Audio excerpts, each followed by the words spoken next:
जय जगन्नाथ मु ज्योतिर्विद डॉक्टर भवानी शंकर महापात्र आपण मानकु भाग्य फल कार्यक्रम को स्वागत जनाउछि। दर्शक बंधु अनेक समय व्यक्ति विशेष आमे जानू विवाह बंधन रे आबद्ध होई थांती एवं विवाह बंधन लव मैरेज करि थांती। जदि आमे स्पेसिफिक कहबा गांधर विवाह बा लव मैरेज करि थांती तेबे जन्म जातक रे जदि आमे देखिबा किछि व्यक्ति विशेष कर पिता माता कन्या चयन करि परिवार वर्ग कन्या चयन करि विवाह प्रस्ताव पड़ी थाए बा अरेंज मैरेज होई थाए जातक मेलक करी बा प्रस्ताव पकाई अरेंज मैरेज करि अनेक जगह व्यक्ति विशेष निज इच्छा निजर जीवन साथी बा लाइफ पार्टनर को बाछि थांती। जीवन साथी को निजे बाछिबा बा आमे कहबा लव मैरेज करिबा जाको संस्कृत रे कहा जाय गांधर्व विवाह।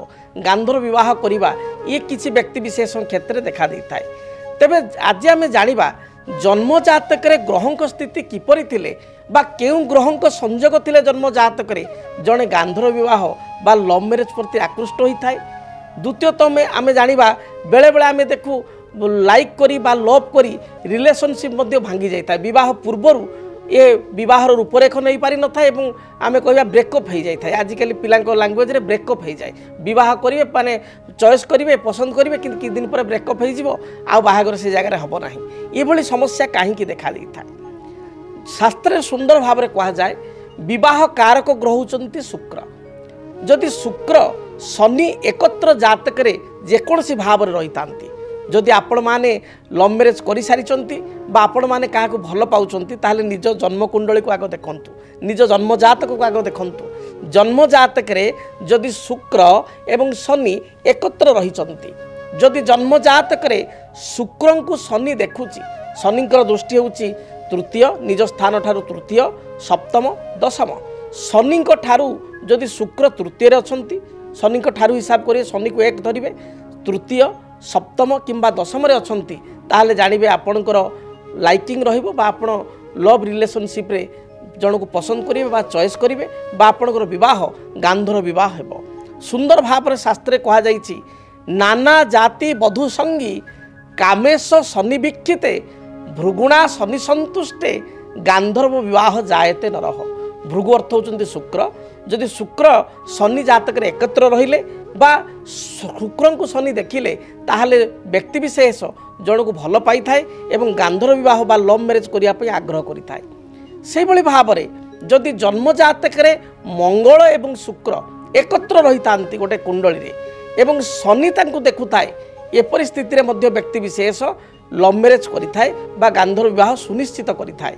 मात्र एभली क्षेत्र देखा दिए गोटे जगह भल पाई कौन कारण अप्रीतिकर परिस्थिति से विच्छेद हो द्वितीय स्थान में पुणी भल पाई द्वितीय जगार विभागर होता है विवाह बंधन में व्यक्ति आबद्ध होता है। से भली भाव में जन्म जातक बा जन्म कुंडली रे आपण मन रखंतु जदि पंचमाधिपति फिफ्थ लॉर्ड एवं सप्तमाधिपति सप्तमेश सेवेंथ लॉर्ड फिफ्थ लॉर्ड एवं सेवेंथ लॉर्ड जदि जातक लग्न रे चतुर्थ रे फोर्थ हाउस रे सेवेंथ हाउस रे किंबा 10th हाउस रे रहितांती ताहले मध्य आमे देखू जे व्यक्ति विशेष गांधर्व विवाह बा लव मैरेज करिथांती निज इच्छा रे निजे जीवन साथी बाछि थांती। पुओटी हेतिले निज इच्छा रे जीवन संगिनी बा पत्नीटी निजे प्राप्ति करिथाए झियोटी हेतिले मध्य लाइफ पार्टनर बा स्वामी को निज निज चॉइस रे वर्ण करिथाए एभली जातक रे थिले। द्वितीय प्रश्न को आसीबा बेले बेले लाइकिंग जणे जण को करूथाए भल पाउथाए एवं विवाह पई कमिटमेंट से विगत 5 वर्ष 7 वर्ष 8 वर्ष 10 वर्ष भल पाइया मध्य थाए हठात ता विवाह रूपरेख नहीं पारे नाही ताहा केउ कारण होई थाए। जदि आपण जण को पसंद करचंती चॉइस करचंती एभली जग निश्चय जातक रे अछि किंतु आपण को जातक रे अष्टम रे मंगल रहिचंती आपण को जातक रे द्वादश घरे मंगल रहिचंती आपण को जातक रे सप्तम रे शनि अछंती एवं द्वादश घरे मंगल अछंती ए परिस्थिति रे कोन हबो ना आपण भल पाइबे एवं भल पाई विवाह करिया पे आग्रह करिवे पुओ झियो मित्र सुसंपर्क थिबो मात्र परिवार लोक राजी हेबे नाही। परिवार लोकन कारणरू बा परिवार लोक आग्रह न करिवारु विवाह पाई बा समय समय दुई जन भितर बहुत रिलेशनशिप लंबा गले 5-7 वर्ष भल पाइले किछि किछि कथा को नहीं उभय भितर विशेषकर परिवार लोक कथा को नहीं उभय भितर मत पार्थक्य मतांतर देखी सृष्टि होई परवर्ती समय परस्पर ठार दुई जन जाक दूरे जीवे एवं विवाह से जगार हो पार ना ये स्थिति देखा दे था। तेबे कौन करेंगे तार प्रतिकार जदि आपण जन को जीवन साथी रूप में पाइबा चाहते एवं आपणकर बह प्रतिबंधक आसूसी ताल आपण कौन करेंगे गौरींकर व्रत आपण करंतु। गौरी होचंती किए ना शिवंकर पत्नी बा आमे तांको सती कहिता गौरी कहिता माँ पार्वती कहिता तांकर व्रत आपण सोमवार ठारू आरंभ करेंगे शुक्ल पक्ष सोमवार ठारू आपण गौरी व्रत आरंभ करंतु अर्थात सोमवार शुक्ल पक्ष सोमवार दिन आप देवालय को जातु शिवालय को जातु महादेव को दर्शन करंतु माँ गौरी को बा पार्वती को दर्शन करंतु। यही दिन पार्वती मस्तक 7 गोटी बेलपत्र एवं 7टी लाल रंगर मंदार फूल भगवान शंकर मस्तक 7 गोटी बेलपत्र एवं 7 गोटी हलदी रंगर फूल आप अर्पण करंतु।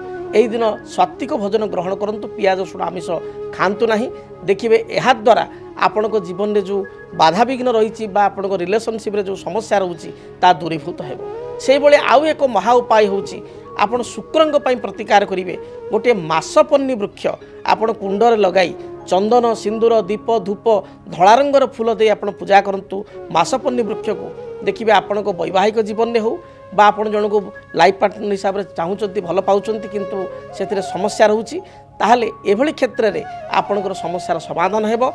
गांधर्व विवाह पर आग्रह करुथिले गांधर्व विवाह करि पारिबे बा लव मैरेज करि पारिबे।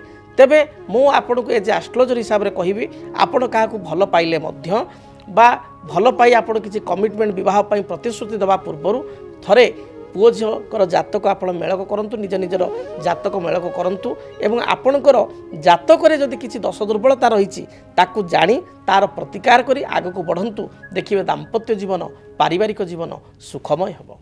18 मई 2025 राहु चलिबे मीनरु वक्राचार होई कुंभ राशि। 18 मई 2025 रु 5 डिसेम्बर 2026 पर्यंत राहु रहिबे कुंभ राशि। तेबे राहु केतुंकर चलन आपण को जीवन को किपरि करिवो प्रभावित जानिया पई देखंतु डीटीवी ओडिया मेष ठारू मीन पर्यंत आपण मानक राशिर राहु केतु चलन जानंतु फलाफल देखंतु केवल डीटीवी ओडिया देखिबा पई चैनल को सब्सक्राइब करंतु आपण वीडियो को सर्च करंतु राहु केतुंक संपर्क में निज राशि राहु केतु चलन एवं प्रभाव विषय रे आपण जानि परिबे।